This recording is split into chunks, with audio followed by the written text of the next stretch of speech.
Job కోసం చాలా కష్టపడ్డాం. అప్లై చేయడం, రిజెక్ట్ అవ్వడం, ఒకసారి జాబ్ వస్తే లైఫ్ సెట్ అవుతుందని అందరూ అనుకుంటారు. అయినా ఇయర్స్ అయినా జాబ్ రాలేదంటే ఒక్క టెంప్టింగ్ ఆఫర్ వస్తుంది. 3 lakhs ఇస్తే జాబ్ కన్ఫర్మ్, ఎంఎన్సీలో ప్లేస్మెంట్ అని. మనం కూడా డౌట్ లేకుండా ట్రస్ట్ చేసి బ్యాక్ డోర్ కోసం డబ్బులు కట్టేసాం. బట్ తర్వాత ఏం జరిగిందంటే ఫోన్ స్విచ్ ఆఫ్ అయిపోయింది, ఆఫీస్ అడ్రస్ రాంగ్ పెట్టేశారు, పర్సన్ ఏమో అన్రీచబుల్, ఎవరికైతే మీరు 3 lakhs ఇచ్చాడో. అండ్ ఇక్కడ ఏ జాబు లేదు, దాంతో పాటు సెల్ఫ్ రెస్పెక్ట్ కూడా పోయింది. ఒక జాబ్ వస్తుందని చెప్పేసి మీ చుట్టుపక్కల చెప్తారు కదా, ఆ సెల్ఫ్ రెస్పెక్ట్ కూడా పోయింది. ఇప్పుడు ఏం చేయాలి? ఎగ్జాక్ట్ గా ఇలాంటి ఒక సినారియోతో మన ఆఫీస్ కి రోజు కొన్ని వందల మంది వస్తుంటారు. వాళ్ళందరికీ మేము ఇచ్చే సజెషన్ ఒక వీడియో రూపంలో చేస్తే ఇంకా చాలా మందికి హెల్ప్ అవుతుందని చెప్పేసి ఈ వీడియో చేయడం అయితే జరిగింది. సో ఈ వీడియోలో మనం స్కామ్స్ ఎలా స్టార్ట్ అవుతాయి, ఇలాంటి బ్యాక్ డోర్ స్కామ్స్ పడకుండా ఏం జాగ్రత్తలు తీసుకోవాలి, ఆల్రెడీ పడితే డ్యామేజ్ కంట్రోల్ ఎలా చేయాలి, ఫ్యూచర్ సేఫ్ గా కెరీర్ ఎలా ప్లాన్ చేసుకోవాలి అనేది let's break it down step by step. అన్నిటికంటే ముందు please do subscribe to our channel because your subscription gives us a lot of motivation.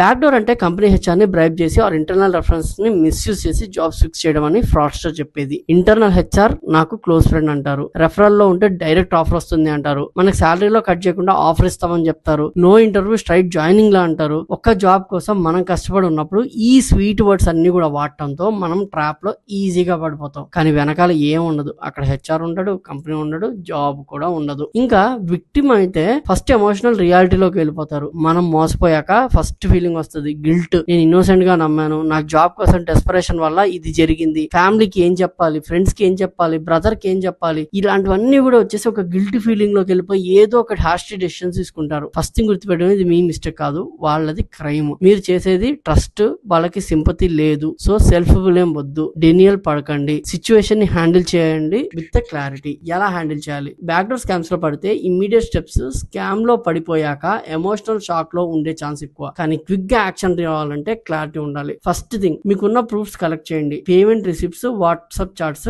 Call logs, ఇవి ఫ్యూచర్ లో కంప్లైంట్ చాలా ఇంపార్టెంట్. స్టెప్ 2 వచ్చేసి సైబర్ క్రైమ్ కంప్లైంట్ పెట్టండి. మీ area police station కి వెళ్ళండి or online లో www.cybercrime.gov.in లో కంప్లైంట్ ఇవ్వచ్చు. స్టెప్ 3 వచ్చేసి మీ స్టోరీని లింక్డ్ఇన్ లో షేర్ చేయండి. మిమ్మల్ని స్కామ్ చేసిన పర్సన్ డీటెయిల్స్ పెట్టండి, వేరే వాళ్ళకి అవేర్నెస్ పెంచండి. స్టెప్ 4 వచ్చేసి జాబ్ రిలేటెడ్ గా ఉన్న గ్రూప్స్ లో ఇన్ఫో షేర్ చేయండి. ఫేస్బుక్, టెలిగ్రామ్, వాట్సాప్ గ్రూప్స్ లో పెట్టండి దీన్ని అంతా కూడా. స్టెప్ 5, మీ మెంటల్ హెల్త్ ని ఇగ్నోర్ చేయకండి. ట్రస్టెడ్ ఫ్యామిలీ, ఫ్రెండ్స్ తో మాట్లాడండి, మీ తప్పు కాదు, ఇది ఫ్రాస్టెడ్ ఫాల్ట్. అండ్ స్టెప్ 4 వచ్చేసి రియాలిటీ చెక్. ఒకవేళ ఎవరైనా చెప్పారనుకోండి internal HR friend job fix చేస్తా, డైరెక్ట్ జాయినింగ్ అని, ఇమ్మీడియట్ గా అలర్ట్ అయ్యి ఇంకోసారి అలా చేయకండి. ఇది ఎందుకు చెప్తున్నా అంటే చాలా మంది మన స్టూడెంట్స్ ఇలాగ స్కామ్ లో పడిపోయి రిటర్న్ డబ్బులు తెచ్చుకున్న వాళ్ళు ఉన్నారు. ఒక 3 లక్షలు 4 లక్షలు కట్టిన తర్వాత ఆ పర్సన్ అన్ని ఐడీస్ తప్పించినా కూడా వాళ్ళు ఏదైతే మీకు పేమెంట్ చేయమని ఇస్తారో దాన్ని ఆన్లైన్ లోనే ట్రాన్సాక్షన్ చేయండి. మీరు ఎటువంటి క్యాష్ నా దగ్గర లేదు అని చెప్పండి. ఈ రోజుల్లో ఎవడు కూడా క్యాష్ వాడట్లేదు. సో ఆన్లైన్ లో ట్రాన్సాక్షన్ చేస్తే విత్ ఇన్ 30 minutes 40 minutes లో మీరు స్కామ్ అయ్యారు, లేకపోతే విత్ ఇన్ డేస్ లో మీకు తెలిస్తే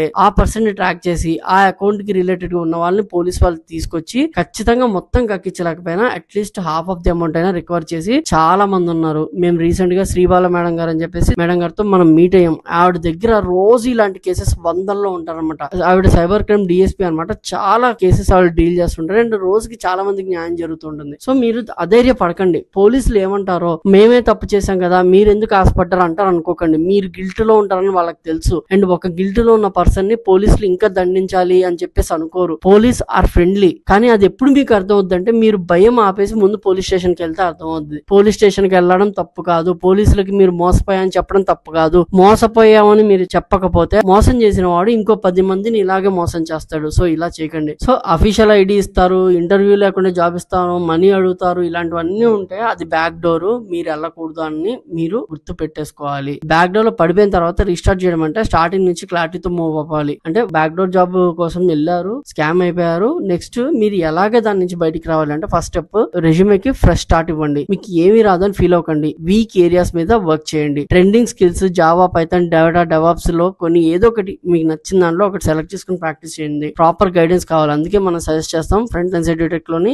ఏదైనా కానీ కోర్సు కనుక తీసుకుంటే రియల్ టైమ్ లో చాలా తక్కువ ప్రైస్ కి ట్రూ స్కిల్స్ అనేవి మీకు ప్రొజెక్ట్ చేస్తాయి. ఎక్కడ కూడా జాబ్ గ్యారంటీ అని మాత్రం ఉండవు. ప్రాక్టికల్ స్కిల్స్, ట్రూ లెర్నింగ్ గా ఉంటుంది. లింక్డ్ ఇన్ బిల్డ్ చేసి డైలీ ఒక 5 to 10 జాబ్స్ కి అప్లై చేయండి. కనెక్షన్స్ తో ఇంటరాక్ట్ చేయండి. సైలెంట్ జాబ్ మార్కెట్ లో విజిబిలిటీ అనేది తెచ్చుకోండి. ఇంటర్వ్యూ రిజెక్ట్ అయితే ఎండ్ అయితే కాదు, మొత్తం ఒక గేమ్ లాగా ట్రీట్ చేయండి. పేషెన్స్ తో చూడండి. షార్ట్ కట్ వద్దు. స్ట్రాంగ్ బేస్ తో జర్నీ స్టార్ట్ చేయండి. సక్సెస్ డెఫినెట్ గా వస్తుంది. అండ్ జాబ్ సీకర్స్ కి మస్ట్ నో థింగ్స్ ఏంటంటే, మీరు ఏ జాబ్ కోసం డబ్బులు ఇవ్వక్కర్లేదు. ఇంటర్వ్యూ లేకుండా ఆఫర్ రాదు, అది రెడ్ ఫ్లాగ్. ఆఫర్ లెటర్ ఎప్పుడు అఫీషియల్ ఇమెయిల్స్ నుంచి రావాలని చూడండి. ఫ్రెండ్స్ అండ్ గ్రూప్స్ లో ఉన్న రెఫరెన్సెస్ ని బ్లైండ్ గా నమ్మకండి. ఫేక్ కన్సల్టెన్సీస్ ని వెతుక్కుని గూగుల్ రివ్యూస్ లో ఎక్కువ రివ్యూస్ ఉన్నాయని చెప్పేసి వెళ్ళకండి. కంపెనీ నేమ్ ఫేమస్ ఉండొచ్చు కానీ పర్సన్ ని వెతుక్కోండి. లింక్డ్ ఇన్ లో హెచ్ఆర్ ఎంప్లాయ్ ఐడి ప్రూఫ్ అడగండి. ఇదంతా కూడా అవేర్నెస్ అన్నమాట. ఈ అవేర్నెస్ మీకు ఒక ప్రొటెక్షన్ లాగా యూజ్ చేస్తుంది. అండ్ షార్ట్ కట్ పడితే షార్ట్ లైఫ్ లో పడతారు. జాబ్ అంటే శాలరీ కంటే ఎక్కువ, self respect, learning and dignity. Backdoor scam లో పడితే